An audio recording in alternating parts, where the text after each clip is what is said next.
자기를 위한 속죄제의 수송아지를 드리되 자기와 집안을 위하여 속죄하고 자기를 위한 그 속죄제의 수송아지를 잡고 향로를 가지다가 여호와 앞 제단 위에서 피운 불을 그것에 채우고 또 곱게 간 향기로운 향을 두 손에 채워가지고 휘장 안에 들어가서 여호와 앞에서 분향하여 향연으로 증거계 위 속죄소를 가리게 할지니 그리하면 그가 죽지 아니할 것이며 그는 또 수송아지의 피를 가지다가 손가락으로 속죄소 동쪽에 뿌리고 또 손가락으로 그 피를 속죄소 앞에 7번 뿌릴 것이며 또 백성을 위한 속죄제 염소를 잡아 그 피를 가지고 휘장 안에 들어가서 그 수송아지 피로 행함같이 그 피로 행하여 속죄소 위와 속죄소 앞에 뿌릴지니 곧 이스라엘 자손의 부정과 그들이 범한 모든 죄로 말미암아 지성소를 위하여 속죄하고 또 그들의 부정한 중에 있는 회막을 위하여 그같이 할 것이요 그가 지성소에 속죄하러 들어가서 자기와 그의 집안과 이스라엘 온 회중을 위하여 속죄하고 나오기까지는 누구든지 회막에 있지 못할 것이며 그는 여호와 앞 제단으로 나와서 그것을 위하여 속죄할지니 곧 그 수송아지의 피와 염소의 피를 가져다가 제단 귀퉁이 뿔들에 바르고 또 손가락으로 그 피를 그 위에 7번 뿌려 이스라엘 자손의 부정에서 제단을 성결하게 할 것이요 그 지성소와 회막과 제단을 위하여 속죄하기를 마친 후에 살아있는 염소를 들이되 아론은 그의 두 손으로 살아있는 염소의 머리에 안수하여 이스라엘 자손의 모든 불의와 그 범한 모든 죄를 아뢰 그 죄를 염소의 머리에 두어 미리 정한 사람에게 맡겨 광야로 보낼지니 염소가 그들의 모든 불의를 지고 접근하기 어려운 땅에 이르거든 그는 그 염소를 광야에 놓을지니라. 아론은 회막에 들어가서 지성소에 들어갈 때 입었던 세마포 옷을 벗어 거기 두고 거룩한 곳에서 물로 그의 몸을 씻고 자기 옷을 입고 나와서 자기의 번제와 백성의 번제를 드려 자기와 백성을 위하여 속죄하고 속죄 제물의 기름을 제단에서 불사를 것이요 염소를 아세셀에게 보낸 자는 그의 옷을 빨고 물로 그의 몸을 씻은 후에 진영에 들어갈 것이며 속죄제 수송아지와 속죄제 염소의 피를 성소로 들여다가 속죄하였은즉 그 가죽과 고기와 똥을 밖으로 내다가 불사를 것이요 불사른 자는 그의 옷을 빨고 물로 그의 몸을 씻은 후에 진영에 들어갈지니라. 너희는 영원히 이 규례를 지킬지니라. 7째 달 곧 그 달 10일에 너희는 스스로 괴롭게 하고 아무 일도 하지 말되 본토인이든지 너희 중에 거류하는 거류민이든지 그리하라. 이날에 너희를 위하여 속죄하여 너희를 정결하게 하리니 너희의 모든 죄에서 너희가 여호와 앞에 정결하리라. 이는 너희에게 안식일 중에 안식일인즉 너희는 스스로 괴롭게 할지니 영원히 지킬 규례라. 기름 부음을 받고 위임되어 자기의 아버지를 대신하여 제사장의 직분을 행하는 제사장은 속죄하되 세마포 옷 곧 거룩한 옷을 입고 지성소를 속죄하며 회막과 제단을 속죄하고 또 제사장들과 백성의 회중을 위하여 속죄할지니 이는 너희가 영원히 지킬 규례라. 이스라엘 자손의 모든 죄를 위하여 1년에 한 번 속죄할 것이니라. 아론이 여호와께서 모세에게 명령하신 대로 행하니라.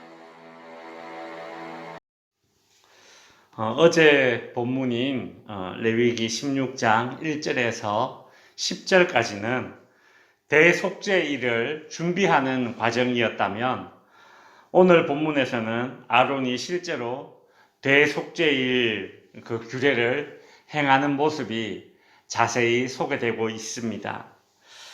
대속죄일 절차는 먼저는 제사장 자신을 위한 속죄제를 하나님께 드린다는 것입니다.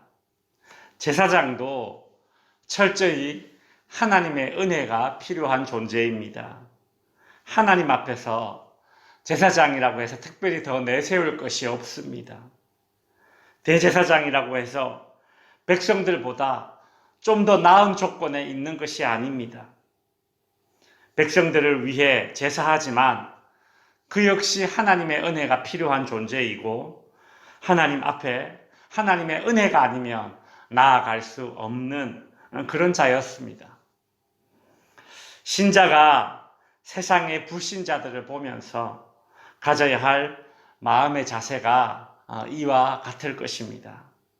세상의 불신자들보다 신자가 뭔가 더 나아서 뭔가 더 우월한 점이 있어서 우리가 신자로 부름받은 것이 아닙니다. 그저 하나님의 놀라운 은혜일 뿐입니다. 먼저 부름받은 것이 그저 은혜일 뿐입니다. 우리 신자들은 하나님 앞에 그런 마음을 늘 품어야 되는 것이죠. 다음으로 이스라엘 회중을 위한 속죄제를 드립니다. 대제사장을 위한 속죄제사를 드리고 그 다음에 이스라엘 전체 회중을 위한 속죄제 제물을 드리는 것입니다. 평상시에 드리는 이 속죄제 제사는 이 대속죄일에 드리는 제사와 차이가 있습니다. 평상시에 드리는 속죄제 제사는 백성이 부지 중에 범한 죄를 사함받기 위해서 드리는 제사입니다.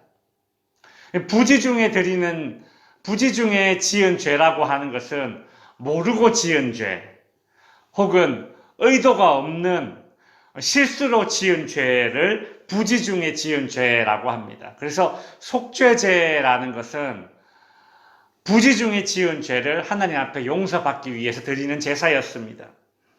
그러나 대속죄일에 1년에 한 차례 대속죄일에 드리는 이 속죄제 제사는 부지 중에 지은 죄 외에도 그들의 행위로 행했던 그런 악한 행동들이나 의도적인 불의까지도 다 속죄의 대상이 된다라는 것입니다.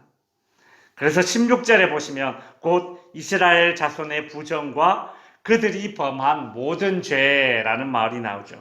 그리고 19절에도 이스라엘 자손의 부정이라는 말이 나옵니다. 그리고 21절에도 이스라엘 자손의 모든 불의와 그 범한 모든 죄라는 말이 이제 반복되어서 나오고 있습니다. 이것이 대속죄일에 드리는 속죄제 제사의 특이점이라고 할 수 있죠. 하나님은 대속죄일 규례를 통해서 절망적인 상황에서 이스라엘 백성들을 회복시켜서 완전히 새롭게 시작할 수 있도록 은혜를 베푸시는 것입니다. 그래서 대속죄일이 이스라엘 백성들에게는 신년입니다. 새해입니다. 우리는 이제 양력 혹은 음력으로 해서 1월 1일을 신년이라고 하지 않습니까? 이스라엘 백성들은 이 대속죄일을 신년으로 시작합니다. 새해 첫 시작을 하나님 앞에서 죄 용서함을 받고 그렇게 시작하는 것이죠. 얼마나 그 마음에 그러면 기쁨이 있겠습니까? 이것이 대속죄일에 주어지는 놀라운 은혜입니다. 과연 내가 지은 죄가 용서받을 수 있을까? 나 같은 사람이 과연 용서받을 수 있을까? 죄책감에 빠져서 하나님 앞에 나아오기를 주저하는 그런 인생들에게 대속죄일이 주는 교훈이 무엇이겠습니까? 하나님이 용서하지 못할 죄가 없다라는 것입니다. 그러니 하나님 앞에 나아오라는 것이죠. 성도 여러분, 1년에 한 차례 치러지는 이 대속죄일에 주어진 죄사함의 은혜도 이와 같을진데 예수 그리스도가 어린 양 되셔서 십자가 번제단에서 자기의 몸을 찢어 이루신 그 죄사함의 은혜는 얼마나 완전하며 얼마나 큰 은혜입니까? 우리가 그 큰 은혜의 수혜자임을 늘 잊지 않아야 할 것입니다. 23절부터는 대속죄일 제사에 참여했던 모든 사람들이 이제 정결하게 되는 정결 절차가 소개되고 있습니다. 대속죄일의 모든 규례를 마친 제사장과 그 제사에 참여했던 레위인들은 대속죄일 속죄 제사를 마친 이후에 옷을 빨고 몸을 깨끗하게 씻었습니다. 백성들에게는 29절에 보시면 너희는 영원히 이 규례를 지킬지니라. 일곱째 달 곧 그 달 10일에 너희는 스스로 괴롭게 하고 아무 일도 하지 말지니라 라고 합니다. 여기서 스스로 괴롭게 하다라는 말은 낮추다, 겸손하게 하다, 가난하게 하다, 마음이 가난하게 하다, 이제 그 뜻입니다. 대속죄일에 죄사함을 받은 백성들은 스스로 마음을 겸손하게 해야 했습니다. 이것이 죄 용서함을 받은 자들이 보여야 할 마땅한 태도입니다. 그리고 우리의 태도여야 하는 것이죠. 말씀을 정리합니다. 이러한 죄 용서함을 받은 대속죄일, 이 날이 별명이 있습니다. 대속죄일의 별명이 있습니다. 31절에 보시면 하나님께서 직접 붙여주신 별명입니다. 이는 너희에게 안식일 중에 안식일이다. 이런 말씀이 나옵니다. 안식일 중에 안식일이다. 대속죄일이야말로 안식일 중에 안식일이다 라고 하나님이 말씀하시죠. 맞습니다. 안식은 그저 육체적으로 쉬는 것만을 의미하지 않습니다. 죄인들에게 안식 중에 안식이 무엇이겠습니까? 바로 죄 용서함을 받는 것입니다. 용서받은 은혜와 기쁨이 죄인들에게 참 안식을 가져다 주는 것이기 때문입니다. 죄 용서함을 받는 이 은혜를 통해서 죄인된 저와 그리고 여러분에게 허락된 안식 중에 안식을 감사함으로 누릴 수 있기를 주님의 이름으로 축원드립니다.